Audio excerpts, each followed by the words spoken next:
welcome back to another video where we show you how to play through the top lane and dominate these low elo games so you can escape low elo hell. We're going to break down some of the most basic principles of the game that you don't really find in a lot of the videos that are out on YouTube. But without knowing these things, you're not going to escape that low elo hell.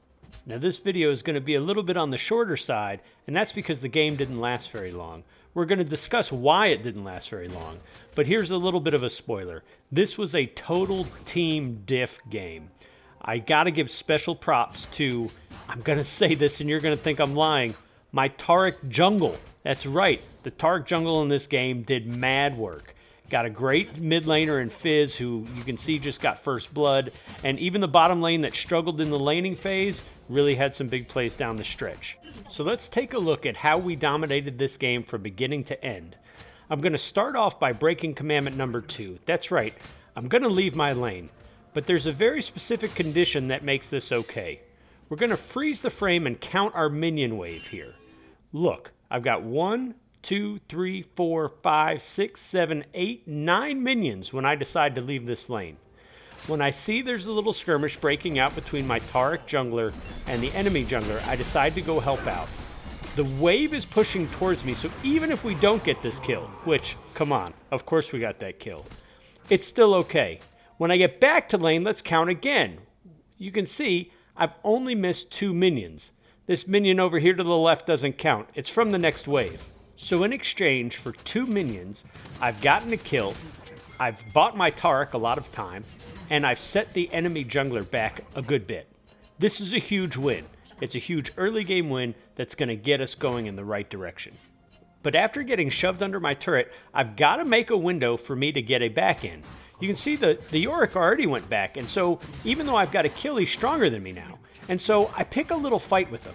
This wasn't a fight for me to try to kill him. I was really just trying to push him off the wave so I could shove my wave under his turret. And that affords me the opportunity to get a back in. Remember, that gold from that first kill I got really doesn't do anything until I actually spend it on an item. And so at the time where we had that little skirmish, Urgot was actually really stronger than me. And so I had to find a chance to get back without missing too many minions, missing too much gold, or too much XP. So I returned to lane, and we're going to see a couple things here that help me in my laning phase. One, I shove the wave in again, and this gives me a small window of opportunity to come and place a deep ward. That's right, I've got a ward in the enemy jungle now. So if the jungler comes anywhere on his blue side, I'll spot him. Next, a fight breaks out, and I almost kill the Urgot. If I was a better mechanical player, I probably would have been able to pull this off, but I didn't. And now, what happens next is a little unfortunate. I see the enemy jungler coming for me, and I could walk away, but I'm not scared of him at all. I've got levels on him, and I know the Urgot's really low, but what I didn't count on was the Urgot being smart enough to stick around and use his ulti to kill me. I assumed he had already backed, and this was just going to be a 1v1 between me and the Jax. It wasn't, and I paid the price for that. I wouldn't pay any more prices like that for the rest of the game. That's right, you're looking at another game where I managed to survive all but one time. Now watch this next part carefully. Urgot decides to shove his wave, and my jungler shows up, so he backs up. There's some shenanigans happening down in the river, and Urgot goes to check it out and see if he can help his team out. Now, the difference between him doing this now and the time I did it early in the game is the wave state. You can see his wave is actually pushing into me. And so this is an entire minion wave that Urgot loses as a result of him leaving lane. He allows me to freeze the wave right here, and so his wave is not being shoved under the turret, and when he finally returns to lane, you can see I hit level 9 before he does, but it's more than that. If we freeze it, look at the wave that I have pushing into me versus the wave he has pushing into him. I have more minions to eat. I clearly have an XP advantage here. And it might not be huge, but doing this consistently throughout the game will get me a larger and larger lead on my lane opponent. Now, I go to place that deep vision again and I get caught out a little bit. I have to flash, but I'm safe. Fizz arrives and I know I'm not going to die. In fact, we're able to chase the Urgot back to our lane, and we're able to chunk him out. But notice something else. When we get back to lane, again, the minion wave that I have to eat versus the minion wave that the Urgot has to eat is a bit bigger. And that's because while we were roaming down and fighting in the river, his wave was stacked up and pushing into mine.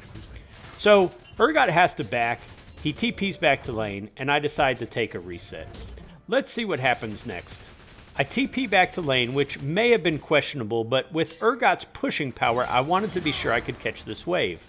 And then Urgot makes another mistake, which I don't properly capitalize on. He left me the opportunity to freeze the wave again, but I killed that one minion, and so I didn't have enough of his minions stacked up against mine. Instead, I decide to slow push. This kind of allows me to push the wave while denying him a little bit, but it's the Taric making the decision to drop the Herald that is going to bust this game wide open. We get one charge off on the tier 1 turret and we knock it down. The Urgot is trying to protect the tier 2 turret, but he's not respecting the combined damage from the Herald charge and the damage I get from my Demolish rune. And so he stays forward to try to clear this minion wave, and we take the turret, and now he's got nowhere left to run and hide. After killing Urgot, Taric and I press forward. We want to take even more. A little bit of resistance from the enemy team shows up, but they don't defend their turret properly. We're going to talk a little bit more about this in a minute, but for right now, just notice that we get 2 kills for none, and there's a huge wave stacked up, which makes it really easy for me to take this tier 3 turret, even when the Caitlyn shows up. The other team does get the kill on the Taric on the backside, but they can't really do anything to me. And so, with all that money that I just earned, I decide to grab a reset, and now I'm huge. I can take my services anywhere on the map that I want to go, and I'm going to the opposite side from the exposed inhibitor. That's right, I'm going to the bot lane. And now, let's take a quick look at this. We've got 2 attempts here to knock this turret down. The first one is defended fairly well by the enemy team. Did you notice what they did?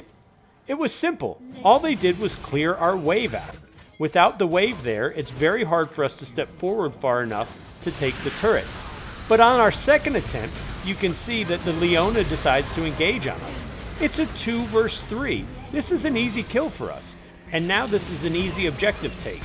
The Urgot doesn't respect that, and he doesn't back up. Ashe hits a really nice arrow to slow him down. He tries to flash away, but I've got my flash as well.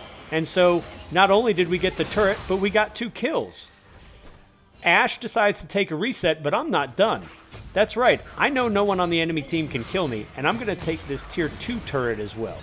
It's an easy objective take that could have been prevented if the Leona and Urgot properly defended the tier 1 turret, or if they just decided to give up that tier 1 turret and defend the tier 2 turret. Instead, they really didn't defend either, and they gave up their lives en route to not defending those objectives. This is a gigantic win for us, and now I'm just looking to close this game out. I pushed some waves in, and I'm looking to see if I can get to the top lane to take down this inhibitor. Once an inhibitor is down, this game is as good as over. But when I decide to push that lane, the enemy shows up and I decide it's not worth the risk. I join my team in the mid lane and we look to take this objective. Another really nice arrow from the Ashe freezes the Silas in place and makes for an easy dive. After killing him, we knock down the tier 2 turret in the mid lane, and this game is looking great. With everyone grouping in the mid lane, I decide to head to the bottom lane and try to crack open the base that way. I stopped to take the Krugs. That may have been a waste of time. I should have just been pushing the wave, but it's not a big deal. I shove the wave under the tier 3 turret, and it's an easy take. The Caitlyn shows up to try to stop me, but she's too late, and I've got a 2-level lead on her. If she doesn't watch her step, she's going to end up dead. She fights back and kites me out pretty well, but really the only thing I'm concerned about here is protecting my maiden and taking the inhibitor. I know she can't stop me from doing either of those things. So I step forward and I knock the inhibitor down. I'm just trying to zone her off with my wall there, and after I take the inhibitor, I decide to leave. She presses forward and tries to kill me, but even her ulti doesn't do it. With another fight breaking out in the top lane, I decide to push my luck and see if I can't sneak this tier 3 mid lane turret, but the enemy team gets a kill on my Ashe and they rotate to me pretty quickly, and so I decided to just go ahead and grab a quick back. I've got a lot of gold. I'm going to get really big with these purchases. And so now it's time for us to finish out the game. When the Ashe spots the enemy Caitlyn push too far forward in mid lane, she hits another great ultimate. This allows us to crush the Caitlyn in a matter of seconds. With the enemy team's biggest damage dealer off the table, all we have left to do is put a bow on this. And with the help of my team, I'm able to do that. You know, I've never, ever once in this game gotten a pentakill. And I wouldn't get one today either. But I did manage to pull off the quadra. This was more a case of me just getting all the last hits than actually doing all the damage, but it was pretty satisfying nonetheless. And so that's it. Our constant focus on wave management, farming, and objectives put us in position to make this game look easy. If you found anything in this video even remotely helpful or entertaining or whatever, please consider hitting the like, and as always, smash that subscribe button, and we will catch you in the next video.